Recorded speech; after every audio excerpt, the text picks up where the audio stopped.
চলে আসলাম আবারও তোমাদের জন্য আবারও একটি অসাধারণ একটি ড্রামা নিয়ে। তো আজকের ড্রামাটিতে আমরা দেখতে চলেছি একটি মেয়ে একটি বড়লোক ছেলেকে অভিশাপমুক্ত করতে এসে সে ছেলেটিকে ভালোবেসে ফেলে এবং এরপর থেকে তাদের সাথে কি কি হতে থাকে এটাই আমরা এই ড্রামাটিতে দেখতে চলেছি। তাই চলো ড্রামাটি আমরা সবাই অনেক এনজয় করে দেখি। ড্রামাটির শুরুতে আমরা একটি ছেলেকে দেখতে পাই যে কিনা আমাদেরকে বলছিল যে আমি সেনভিলার তৃতীয় বংশধর এবং আমি এবং আমার পরিবার সবাই ছিলাম অভিশপ্ত, আর আমি বিশ্বাস করি যে কেউ একজন আসবে এবং সে এসে আমাকে এই অভিশাপ থেকে মুক্ত করবে। এরপরেই আমরা সেনভিলাকে দেখতে পাই, যেটা দেখে মনে হচ্ছিল যে এটা একটা ভূতের বাড়ি। এরপর আমরা বু নামে একটি মেয়েকে দেখতে পাই যে কিনা একটি কাপেলকে তাদের ভবিষ্যৎবাণী করে তাদেরকে শোনাচ্ছিল। বুর একটি স্পেশাল ক্ষমতা ছিল, সে পশু পাখি বেড়াল এদের ভাষা বুঝতো এবং সে তাদের সাথে কথাও বলতে পারত। বু ওই কাপেলটি একটি বেড়াল পুষত, সে বেড়ালটির পায়ের ছাপ নেয় এবং সে ওই কাপেলটির ভাগ্যতে দেখতে পারে যে ওই ছেলেটি মেয়েটিকে ঠকাচ্ছে, তাই সে তাদেরকে এই কথাটা বলে। তখন মেয়েটি ছেলেটির সাথে ঝরগা বাঁধিয়ে দেয় এবং সেখান থেকে চলে যায়। আর বু সে এই জিনিসটা সবাইকে লাইভে দেখাচ্ছিল। এই জিনিসটা সেনভিলার তৃতীয় বংশধর যার নাম কিনা ছিল যাও সে দেখতে পায় এবং সে বলে যে আমি তো এই মেয়েটিকেই খুঁজছিলাম। এর পরের দিন আমরা বুকে একটি ক্যাফেতে দেখতে পাই। এই ক্যাফেটা বু এবং তার বান্ধবী মিলে পরিচালনা করত। বুর বান্ধবী বুকে বলে যে একজন লোক একটি স্পেশাল কফি অর্ডার করেছে এবং সে চায় সেই কফিটা তুমি যেন তাকে নিজে হাতে দিয়ে আসো। এ কথাটা শুনে বু সে অনেক অবাক হয়। এরপর সে কফি ডেলিভারি করতে সেখানে চলে যায়। বু যখন কফি ডেলিভারি করতে আসে তখন আমরা দেখতে পারি যে এই কফিটা অর্ডার করেছিল সেনভিলার তৃতীয় বংশধর অর্থাৎ যাও। এরপরে বু সে যাওকে কফি বানিয়ে দেয়, কিন্তু যাও সে তাকে বলে যে কফির টেস্টটা ভালো হয়নি। তাই বু সে তাকে আবারও কফি বানিয়ে দেয়, কিন্তু এরপরেও যাও সে তাকে বলে যে কফির টেস্ট ভালো হয়নি। আর এভাবেই সে তাকে বারবার কফি বানাতে বলছিল। আর এটা দেখে বুসে অনেক বিরক্ত হয়ে যায় এবং সে বিরক্ত হয়ে সেখান থেকে চলে আসে। এরপরে যাও সেও যখন চলে আসে তখন তার অ্যাসিস্ট্যান্ট তাকে বলে যে আজ তোমার আঙ্কেল তোমাকে খোঁজ করছিল। তখন যাও সে তাকে বলে যে এখন সে আমাকে কেনই বা খোঁজ করছে, আমাকে তার কি বা প্রয়োজন। এরপরে বুর বান্ধবী বুকে ফোন করে এবং তাকে বলে যে আমাদের ক্যাফের 5 মাসের ভাড়া বাকি আছে, আর 1 সপ্তাহের মধ্যে যদি আমরা এই ভাড়া পরিশোধ না করতে পারি তাহলে আমাদের ক্যাফেটা বন্ধ করে দেবে। তাই আমি এখন গ্রামে যাচ্ছি, সেখান থেকে কিছু টাকা এনে ভাড়া পরিশোধ করব।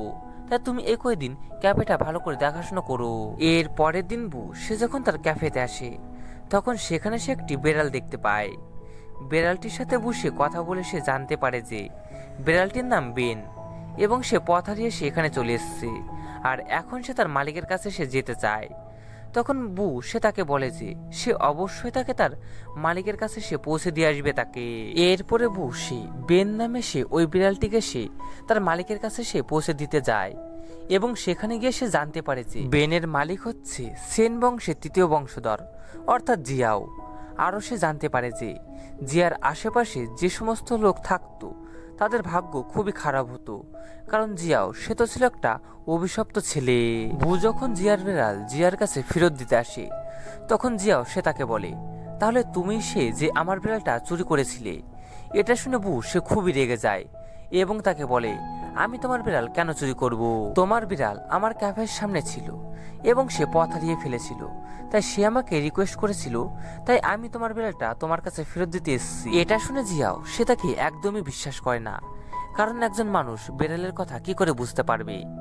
তখন বু সে তাকে বলে আমি পশু পাখি এবং বিড়াল তাদের কথা বুঝতে পারি এবং তাদের সাথে আমি কথা বলতে পারি, কিন্তু জিয়াও সে তার কথা বিশ্বাস করে না। তখন বু সে তার বিড়ালের সাথে কথা বলে তার সমস্ত সিক্রেট সে তাকে বলতে থাকে। এটা শুনে যাও সে খুবই অবাক হয়ে যায় এবং সে ভাবে যে সে এই মেয়েটির দ্বারা হয়তো সে অভিশাপ মুক্ত হতে পারে। তাই সে তার সাথে একটি ডিল করতে চায় এবং তাকে বলে যে তুমি যদি আমার সাথে 1 সপ্তাহ থাকো তাহলে তোমাকে আমি 1 লাখ ইয়ান দেব, আর এই 7 দিনে শুধুমাত্র তোমাকে আমার একটি করে রোজ গল্প শুনতে হবে, আর আমি যে গল্পগুলো বলবো সেই গল্পতে আমি কোথায় ভুল করেছি সেটা তোমাকে বলতে হবে, তাহলে তোমাকে আমি 1 লাখ ইয়ান দেব। কিন্তু এটা শুনে বু সে বিশ্বাস করে না। তাই জিয়াও সে তাকে অ্যাডভান্স 1000 টাকা দেয়, মানে ইয়ান দেয়। এটা দেখে বুসে খুবই খুশি হয়ে যায় এবং সে তার সাথে এই ডিলটা করতে সে রাজি হয়ে যায়। এরপর রাতের বেলা বুসে জানতে পারে যে জিয়াও সে রাতে চোখে দেখে না। এরপরের দিন বুসে জিয়ার বিড়াল বেনের সাথে সে কথা বলে এবং সে জানতে পারে যে জিয়াও এবং জিয়ার ফ্যামিলির সবাই অভিশপ্ত এবং তারা দুপুর 2টো বাজলে অনেক উচ্চস্বরে একটি আওয়াজ শুনতে পায়। আর এই আওয়াজটা শুনে তারা নিজেদেরকে কন্ট্রোল করতে পারে না এবং তাদের অবস্থা খুবই খারাপ হয়ে যায়।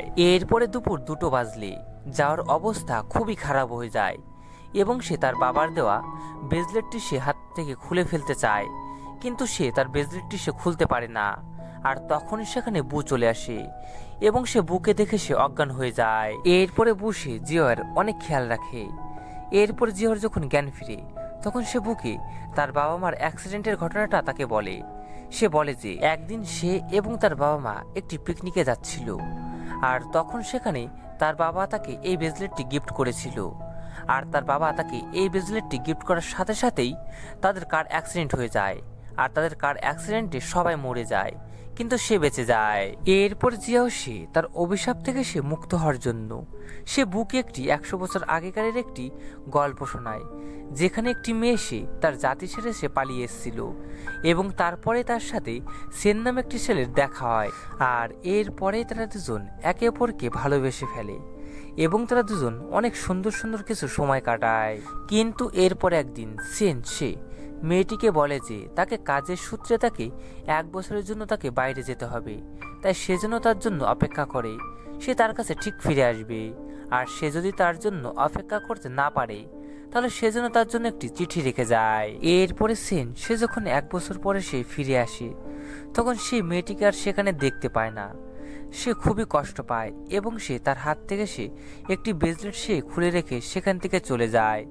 আর এদিকে জিয়াও সে মনে করতো যে এই ব্রেসলেটটা হয়তো সেনেরই। তখন বু বলে ছেলেটি এবং মেয়েটি তারা দুজন একে অপরকে খুবই ভালোবাসতো, তাই আমার মনে হয় মেয়েটি ছেলেটির জন্য সেখানে একটি চিঠি রেখে গিয়েছিল, তাই আমাদের উচিত সেখানে গিয়ে এখন চিঠিটা খুঁজে বের করা এবং ছেলেটিকে এবং মেয়েটিকে এক করে দেওয়া। তখন জিয়াও বলে এত বছর পরে কি আমরা সেই চিঠিটা খুঁজে পাবো? তারা দুজন যখন এই সমস্ত বিষয়ে কথা বলছিল তখন কথা বলতে বলতে 2টো বেজে যায়।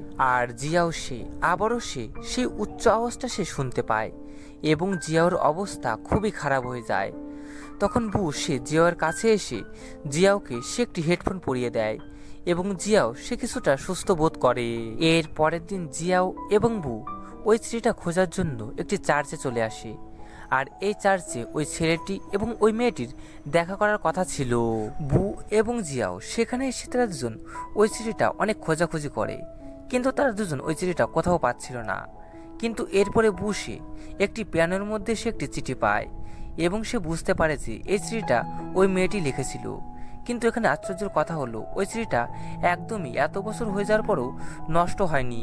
এরপরে জিয়াও সে ওই চার্চে এসে ওই মেয়েটির চিঠির পাশে সেনের ব্রেসলেট রেখে দেয়, যাতে তাদের দুজনের আত্মা এখন এক হয়ে যেতে পারে। এরপর থেকে জিয়াও সে আর ওই উচ্চ আওয়াজটা সে শুনতে পায় না। এরপরে জিয়াও সে বুর সাথে সে অনেক সুন্দর সুন্দর কিছু সময় কাটায়। এর পরের দিন রাতের বেলা জিয়াও সে বুকে আরেকটি গল্প শোনায়, যেখানে দেখা যায় জিয়াও সে গভীর একটি জঙ্গলে সে পথ হারিয়ে ফেলেছিল। তখন একটি পরী সে জিয়াওকে সে সাহায্য করেছিল, কিন্তু এখানে আশ্চর্যের কথা ছিল যে পরীটিকে কোনো মানুষ দেখতে পেত না, খালি জিয়াও এই প্রথমবার মানুষ যে ওই পরীটিকে সে দেখতে পেয়েছিল। যেহেতু পরীটি সে জিয়াওকে মানে একটি মানুষকে সে সাহায্য করেছিল, এর জন্য সমস্ত ভূতেরা পরীটিকে শাস্তি দিতে চেয়েছিল। আর এই কথাটা জিয়াও সে শুনতে পেয়ে সে খুবই কষ্ট পায় যে তার জন্য সে এই পরীটিকে তারা সবাই শাস্তি দেবে। তাই এর পরের দিন জিয়াও সে ওই পরীটিকে তার সাথে সে নিয়ে যেতে চায় আর পরীটি সেও তার সাথে যেতে চায়। কিন্তু এরপরেই দেখা যায় যে তারা এখান থেকে যে বাসটিতে যাবে সে বাসে কেবলমাত্র একটি সিটি রয়েছে, তাই এখান থেকে যে কোনো একজনই এখান থেকে যেতে পারবে। এটা জেনে যাও সে পরীটির হাতে সে একটি লাল সুতো বেঁধে দেয়। এর ফলে তাদের ভাগ্য অদল বদল হয়ে যায় এবং পরীটি সে ওই বাসটি বেয়ে এসে সেখান থেকে চলে যায়।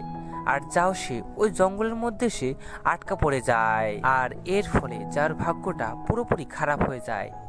এরপরের দিন একটি সাদা বিড়াল বুর কাছে আসে এবং তাকে বলে যে গতকাল যাও তোমাকে যেই গল্পটা শুনিয়েছিল সেটা কিন্তু আসলেই সত্যি। আর যাও এবং তোমার হাতেও এমন একটি লাল সুতো বাঁধা আছে, আর এই লাল সুতো দিয়ে যাও সে তোমার ভাগ্যটা চুরি করতে চায়। এর জন্য যাও সে তোমাকে এখানে রেখেছে। এরপরে বু সে এই ব্যাপারটা নিয়ে কিছু একটা ভাবে।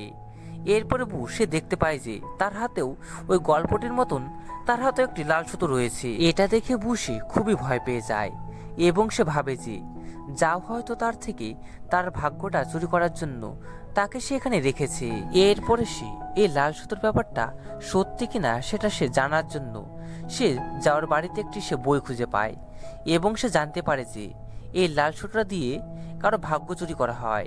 এটা জেনে বু সে খুবই ভয় পেয়ে যায়। আর এই এপিসোডটা এখানেই শেষ হয়ে যায়। তো এখনো অবধি আরও 3-4টি এপিসোড বাকি আছে। যদি এর পরের এপিসোডগুলো দেখতে চান তাহলে অবশ্যই আমাকে জানাতে পারেন।